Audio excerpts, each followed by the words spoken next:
Welcome back to Defender of Dirt, Chapter 33. Down to the wire. We took the last hang tags around on Friday. The neighborhood meeting was looming on Monday evening. Mom went with us on our final clean and green tagging mission. She had gotten more comfortable with what we were doing. I think the hang tags actually convinced her at last. She was impressed by how much work we had done and all the facts we'd found. I hope other people would be convinced too. The messages were waiting for us when we got home. The first one was outside, in front of the house. It said, Hawthorne Hillbillies, in huge chalk letters, stretched all along our sidewalk.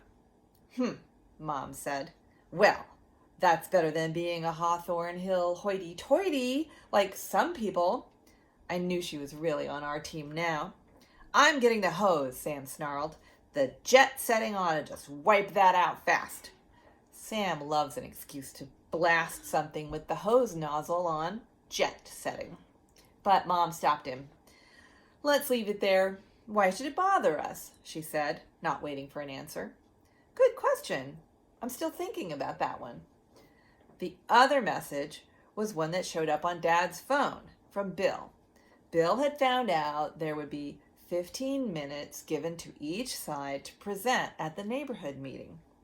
The Franklins could have their say, and then us. And Bill really did mean us.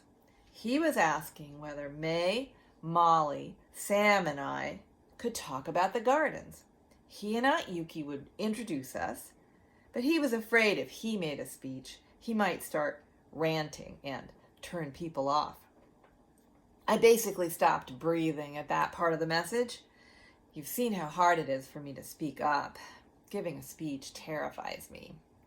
My first thought was, no way. You wouldn't think it, but even Sam, who's usually so outgoing, clams up in front of a big audience. What a great idea, Mom said, completely ignoring our startled faces. You kids could give an angle on it that might really win over the grown-ups. But, I can't think straight, let alone form sentences when people are staring at me, I gasped, amazed that she'd be so encouraging. She was the one who'd been so worried about taking a public position. This was about as public as you can get. Oh, I'm not sure about this at all, Sam said, still looking wide-eyed. Just think, you'd all be up there together and you'd have your say. You'd be fine. Why don't you go see May and Molly and brainstorm some ideas about how to do it? Mom was not going to let this die. Sam and I looked at each other.